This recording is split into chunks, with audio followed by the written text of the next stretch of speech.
Today we are going to be doing something a little bit different since there are no more, barring a secret layer, there are no more commander decks that are going to be printed this year.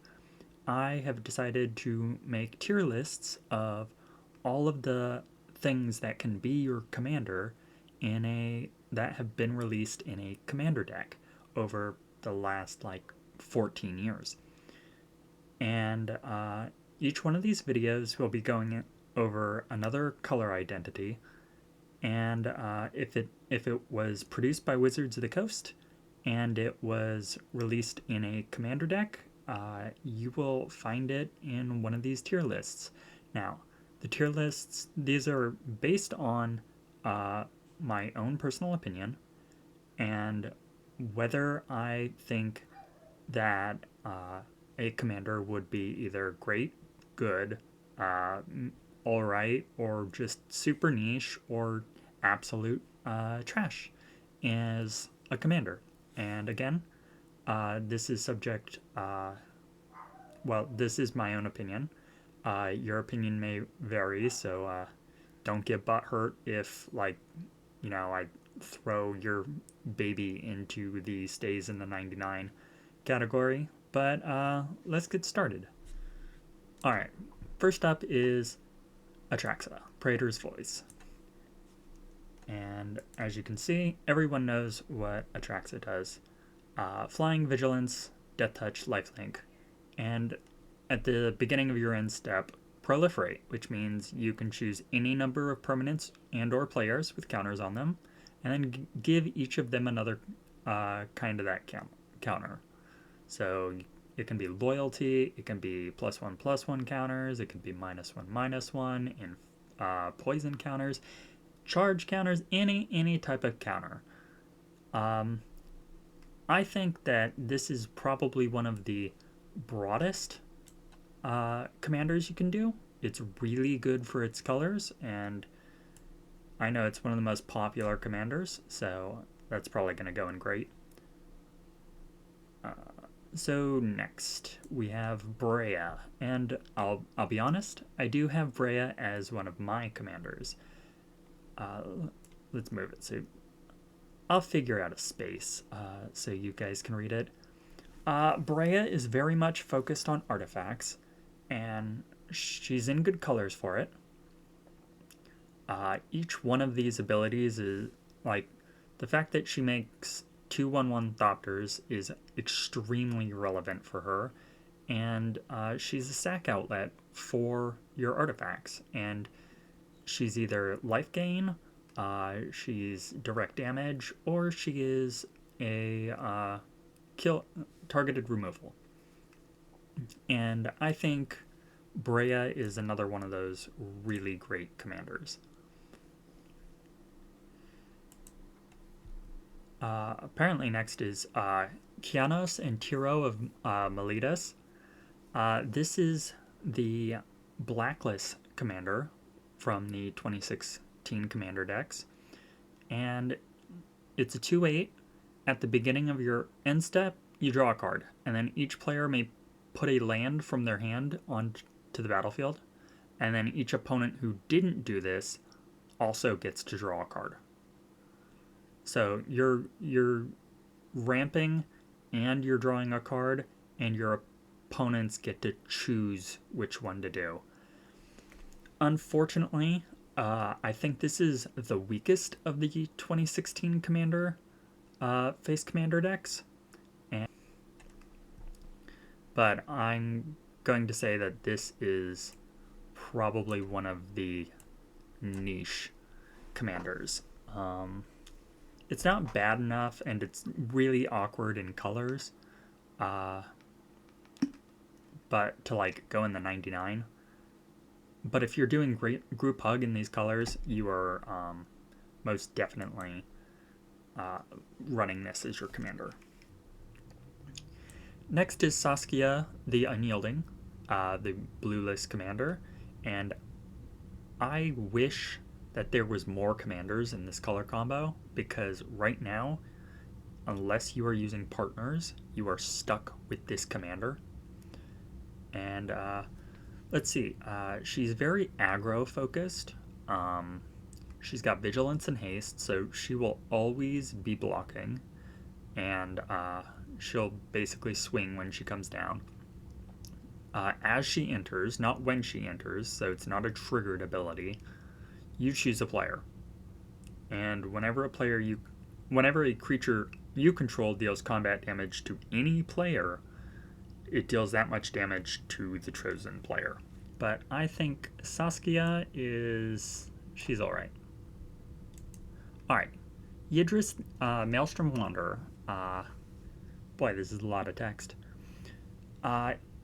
He's the commander that is whiteless. For 4 mana, you get a 5/4 trample, and whenever it deals combat damage to a player, you may cast spells. As you cast spells from your hand this turn, they gain Cascade. And I think that this is just niche enough where it is good, but it is also broad enough where like you can't just have this as a random commander for like any deck, but it's like good enough where you can build around it. I personally like this. Where is Yidris? There he is. I'm gonna say Yidris is good. Yeah. So next we have Okakaji, Vengeful Kami, which, if you've read the Kamigawa novels, you know that this is supposed to be like the embodiment of the entire spirit realm. And flavor-wise, I don't think Okakaji really gets there. But let's see. It is 6 mana for a 6/6 flying trample. Whenever Okakaji Vengeful Kami deals combat damage to a player, if that player attacked you during their last turn, exile target non-land permanent that player controls. This is hot garbage. It's like there's no build around here. It's just a 5-color dragon. So that's just staying in the 99. Alright. Next we have the Ur-Dragon. The card that, every Timmy who can afford the Ur-Dragon just puts all of their dragons in their dragon deck and then goes, hi, I win the game. They don't even have to cast their commander because Eminence exists. And Eminence says as long as the Ur-Dragon is in the command zone or on the battlefield, other dragon spells cost 1 less to cast. If they do ever play the Ur-Dragon, which is 9 mana, it is a 10/10 flyer that whenever one or more dragons you control attack, not deal damage, you draw that many cards and then may put a permanent card from your hand onto the battlefield, which is usually another dragon. This is a very straightforward deck. I also think it is a very uninteresting deck. So I'm just going to put it in like Ite. Yeah, that's probably going to be one of the more controversial ones. It is good, but like it's boring. So yeah. This I think is a much more interesting 5-color dragon, which is Ramos Dragon Engine. For 6 mana, you get a 4/4 flyer, and whenever you cast a spell, you put a 1/1 counter on Ramos for each of that spell's colors. And then you can remove 5 counters from Ramos, and you add 2 of each color of mana. And you can only activate this once a turn, but still, just playing a 5-color spell can get you 10 mana. And I think, and also don't forget, these counters can also just make Ramos big and like hit you in the face for commander damage. I like Ramos. I'm going to say Ramos is good. Alright, next we have Scion of the Ur-Dragon. This was the 5-color dragon that you went with before the Ur-Dragon was a thing. So this is a 5 mana 4/4 flyer that has 2 search your library for a dragon permanent, put it into your graveyard, and if you do, Scion of the Ur-Dragon becomes a copy of that card until end of turn, and then you shuffle. It will still retain its commander damage. I think this is a much more cooler commander to run. Like, you won't get the enters triggers, but you will get like stuff like what was it? The elder copper ancient copper dragons and ancient silver dragon. Like that whole cycle. I feel like that like those combined is just like a really fun time. So I'm not gonna. I'm gonna say it's niche. It's not bad. Niche doesn't necessarily mean bad. It's just like a very specific commander deck is being built around this commander, and I think Scion of the Ur Dragon belongs in niche. This is from one of the secret layers, the 20 ways to win. Go Shintai of Life's Origin. You can pay one of each. Well, it's 4 mana for a 3/4, and you can pay Wooburg and tap it to return target enchantment from graveyard to battlefield. And whenever this card or another non-token shrine you control enters, you create a 1/1 colorless shrine enchantment creature token. The deck does not really use that second ability that it comes in, but this is the definition of a niche deck. Like this commander was originally designed to make shrines a thing in Commander. Before this, people would like Rule 0, Sanctum of All. But like now, if you're playing shrines, you're playing this. That is, again, the definition of niche. Alright, next we have Zola. We have the Void Gorger. I'm not gonna attempt to pronounce that. Which costs 5 and a colorless for a legendary Eldrazi. 7/4 that says colorless spells you cast from your hand with mana value 7 or greater have Cascade, Cascade. Now, when this released, people thought, hey, we're finally getting an Eldrazi commander. But this is more of a Cascade commander. And yeah, that's very niche. Like, people expected this product that this came in to, like, finally give us good 5-color Eldrazi. Well, not 5-color Eldrazi, but, like, give us good Eldrazi synergy. And this is just big stuff deck.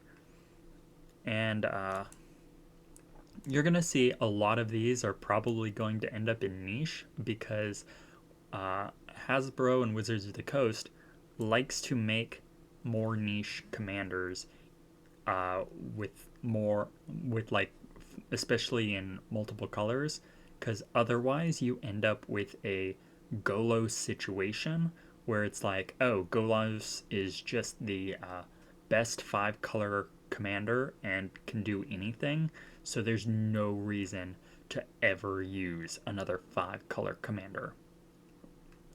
Sliver Gravemother. The legend rule does not apply to slivers you control. Oh, all the slivers are going to be Wooburg costed. Each sliver creature card in your graveyard has Encore X, where X is its mana value, and this has Encore 5. And Encore says, pay the cost, exile this from your graveyard. For each opponent, create a token copy that attacks that opponent this turn if able. They gain haste, sacrifice them at the beginning of the next end step, and activate only as a sorcery. So it's flashback for your creatures, but they hit everyone. And yeah, that's very niche. Slivers already are a niche strategy. There's a lot of commanders that can be your commander for slivers. Uh, this is definitely one of the cooler ones. Because this isn't just, oh, I'm going to fetch all my slivers with Sliver Overlord, or I'm going to make tokens and I have more money than God with Sliver Queen, or as we'll see later, I just make all my stuff indestructible. Yeah, this has got to be the coolest of the Sliver commanders. So I wanna, I'm not sure if it's like good or like all right. I like the design, so I'm gonna put it in good. Next we have Amarthus Ghostfire Initiate. It costs XX and is a 0/0 that enters with X11 counters on it. Whenever one or more 1/1 counters are, whenever you put one or more 1/1 counters on another colorless creature, you may put a 1/1 counter on armor on Ghost Snake Person. And when it dies, you manifest a number of cards from the top of your library equal to the number of counters on it. Now, manifest is basically you put a card face down and it's a 2/2. And if it is a creature, you could pay its mana cost to turn it face up at any time. Like, it doesn't even use the stack. So, let's see. Amarthus. I Amarthus stays in the 99. I can't see building a commander deck around this. Alright, next we have Ruka Rumel, Biologist. She costs Wooburg and is a 3/3. When she enters, you choose a creature type, and slivers you control and non-token creatures you control are the chosen type in addition to their other creature types. The same is true for creature spells and creature cards you own that aren't on the battlefield. So it's basically a conspiracy card, not the set, the actual card Conspiracy or Xenographed, where it's just adding the type to all of your slivers and your non-token creatures. And then you can pay 3 and tap it to make a 1/1 colorless sliver. This I feel like is too broad to be niche, but I also feel like it's too niche to be good. So yeah, that's just gonna go in I. Alright, next is Sliver Hivelord. And we're just gonna put that right there and stays in the 99 because it is by far the worst of the Sliver commanders. It just makes your stuff indestructible. And yeah. Alright, Jared Carthalion. For Wooburg, you get a Planeswalker that can be your commander with 5 starting loyalty.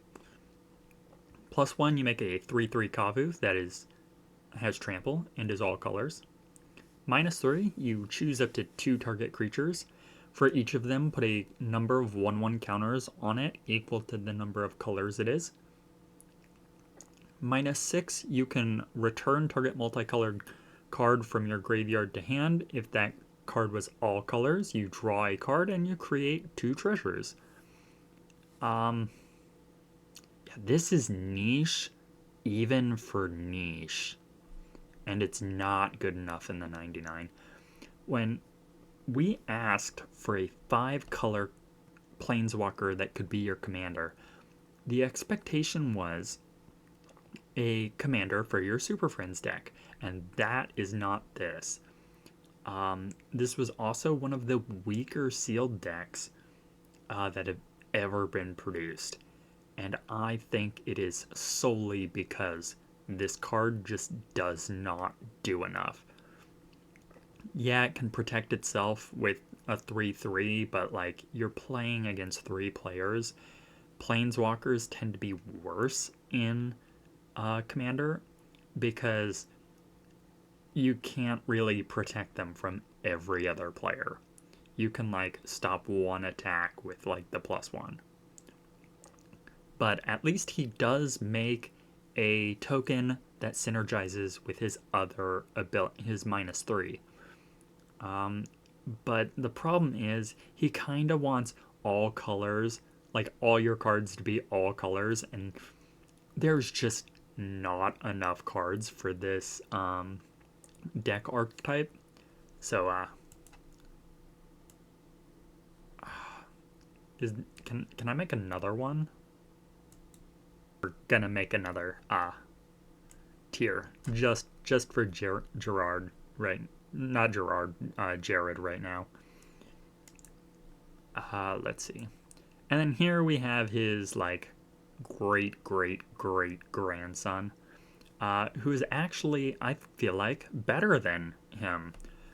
Jensen Carthalion, Druid Exile, is a 2/2 for green and white. And whenever you cast a multicolored spell, you scry 1. And if that spell was all colors, you create a 4/4 angel with flying and vigilance. You basically get a free Sarah Angel for every 5-color spell you cast. And what makes it a 5-color commander is you can pay 5 and tap it to add Wooburg. And I feel like just even with the 5-color synergy, this works so much better than Jared. And even if you're not playing a 5-color 5-color spell, you're still getting something out of it. And this can drop on turn 2 easily. And yeah, I think that this is I think this is alright. The Peregrine Dynamo. Honestly, I forgot that this could even be your commander. Well, this is colorless, so for 3 generic, you get a 1/5 with haste, which is already really weird. And then you can pay 1 tap and copy target activated or triggered ability you control from another legendary source that's not a commander. And you may choose new targets for the copy. This is the definition of better in the 99. Because not only are you not able to use any other colors if this was your commander, you also have to build your deck around legendary creatures that are solely legendary sources that are solely colorless. Yeah, that is your deck, and I don't feel like there's enough of that to really make a good deck. I'm gonna put that and stay in the 99. I know in some way this can also go to niche. Like, there's an extremely small niche for this, but overall it should be in the 99. Alright, next we have Traxos, Scourge of Krug. For 4 generic, you get a 7/7 Trampler, which is a little bit above rate. However, it enters the battlefield tapped and does not untap normally. You have to cast an artifact, legendary, or saga to untap it. However, this can be done as much as you want in a turn, which can lead it to combos. It also only needs to hit 3 times to eliminate a player. It is definitely better in the 99, but I can see it being niche again.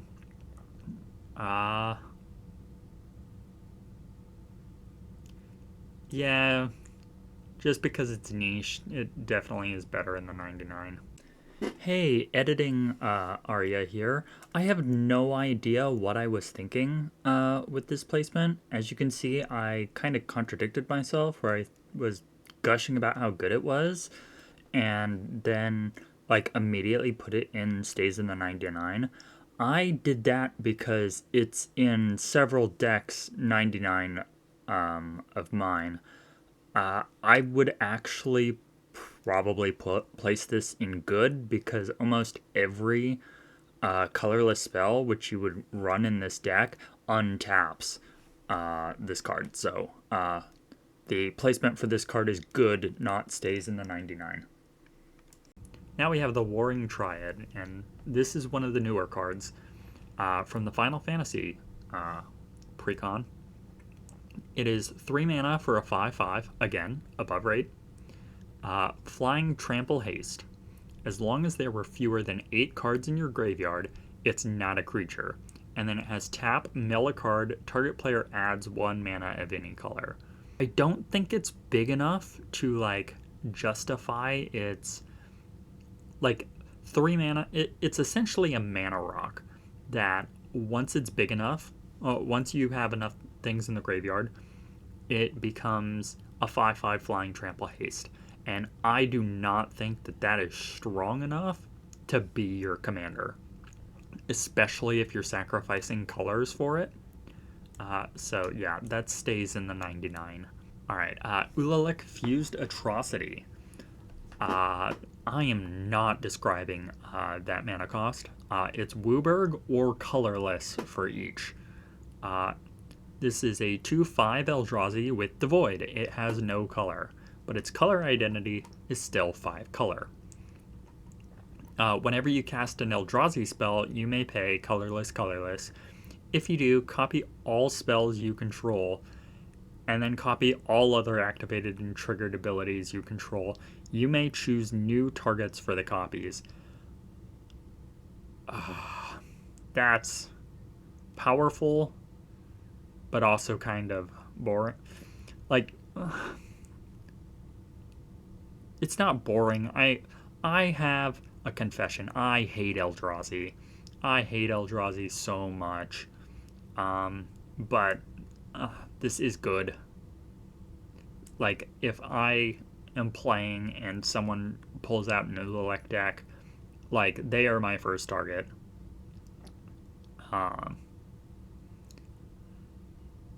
Yeah. And just, we don't want to copy Eldrazi, and we don't want to copy their inner triggers. Well, cast triggers. Alright, next is Azlask. Someone make Eldrazi pronounceable. The Swelling Scourge. For 3 mana, you get a 2/2. Whenever it or another colorless creature you control dies, you get an experience counter. And these counters do not go away, and it just gets more and more powerful as the game goes on. You can pay Wooburg, and creatures you control get +X/+X until end of turn, where X is the amount of experience counters you have. Scions and spawns you control gain Indestructible and Annihilator 1 until end of turn. Annihilator 1 means when this creature attacks, the defending player, before they even declare blockers, has to sacrifice a permanent, including lands. This is not most of the times this effect is non-land permanent, but Annihilator can blow up lands. I feel like this is really fun as an experience counter deck, not as an Eldrazi deck. So yeah, this is niche. You gotta look at it not as an Eldrazi commander, but as a experience counter commander. Morphon the Boundless. This card is literally Wizards of the Coast going, stop being annoying. We're not making a Kavu commander. We're not making a Spike commander. We're not making some niche tribe with like five members of it. We're not making a commander for that. You have Morphon. Get over it. However, every Morphon deck feels different.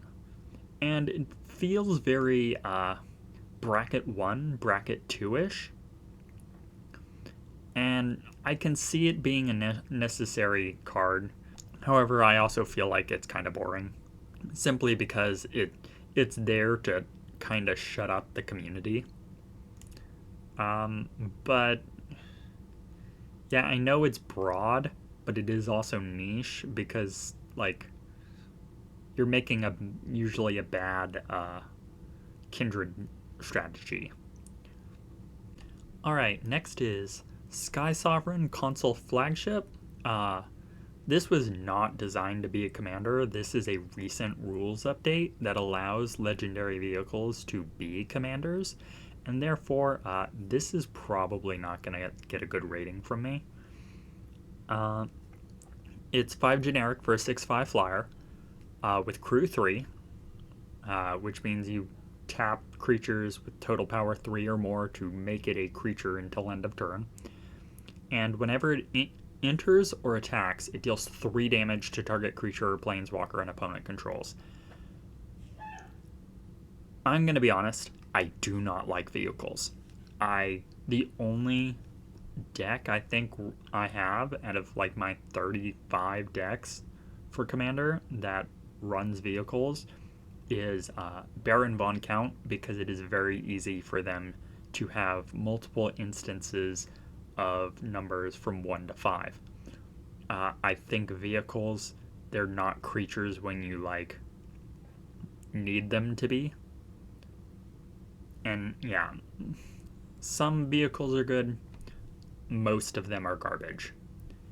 I know this was good in its standard format, but I'm saying this stays in the 99 because you're also limiting yourself to colorless again. Speak of the devil, Weatherlight. Weatherlight is another vehicle that was printed before the rules change. It's 4 mana for a 4/5 flyer with crew 3, and whenever it deals combat damage to a player, you look at the top 5 cards of your library, reveal an artifact, legendary, or saga, basically a historic card. From among them, put it into your hand, and put the rest to the bottom in a random order. This is better in the 99.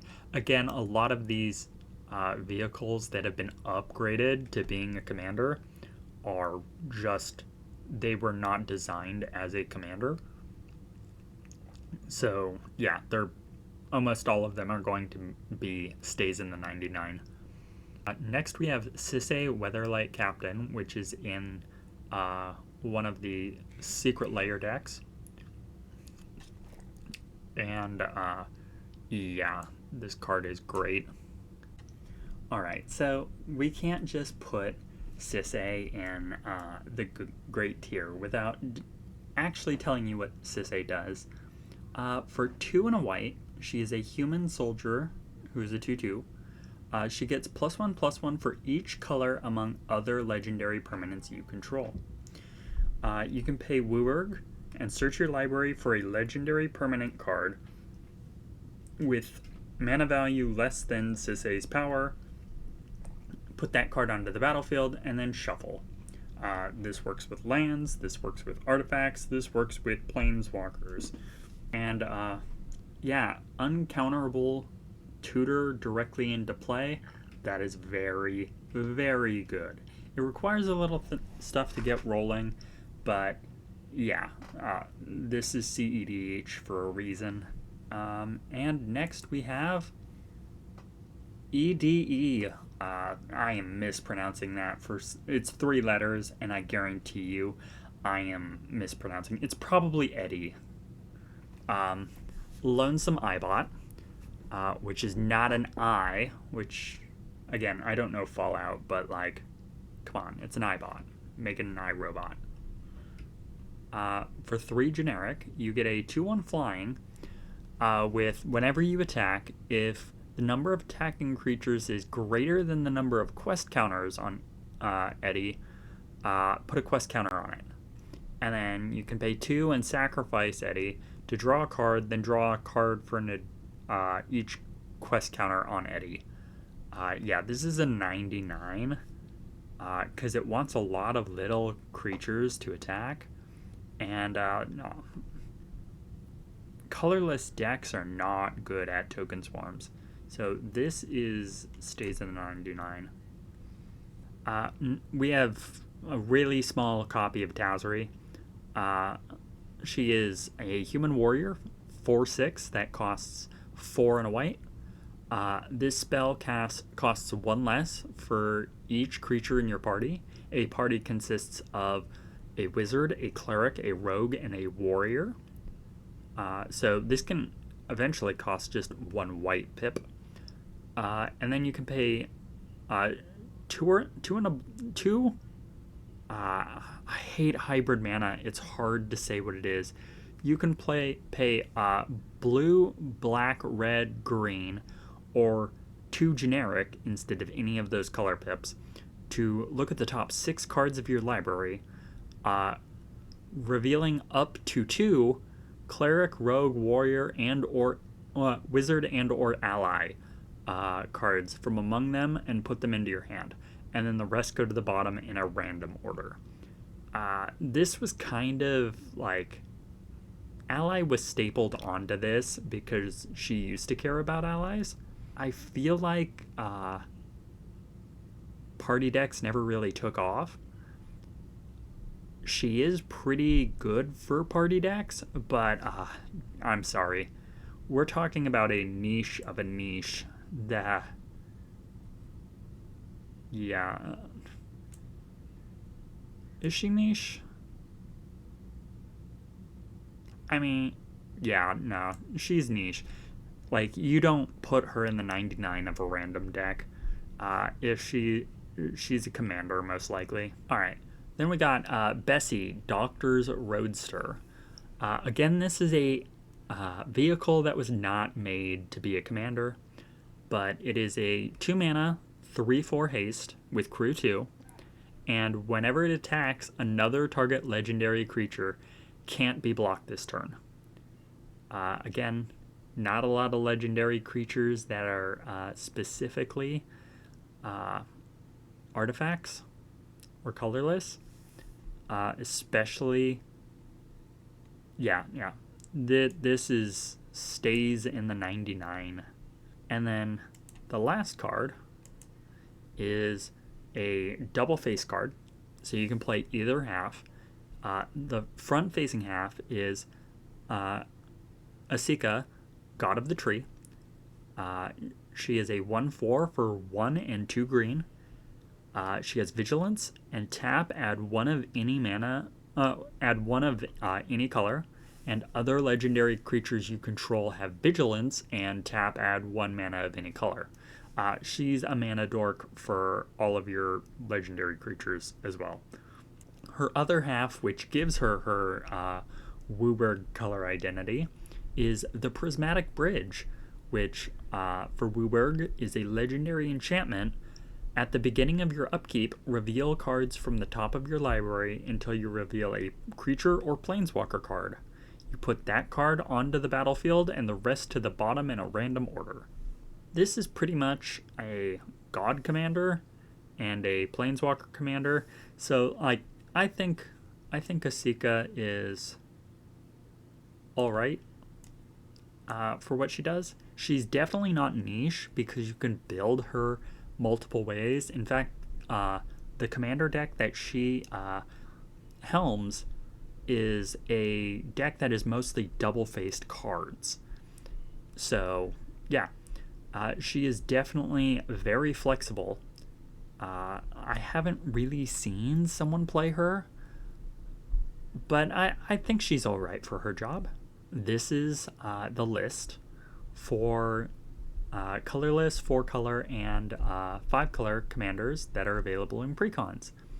And you may be asking, where are the partners? The partners will get their own list because partners are broken. So I hope you show up for future installments of this. We've got a lot of cards to go. Close to like 900 of these, so 1 for each color identity. Yay! Thank you for watching to the end of the video. I would appreciate it if you liked, commented, or subscribed. I'm still kind of new at this, even though this account is very old, but I do appreciate feedback, and I hope you have a wonderful day.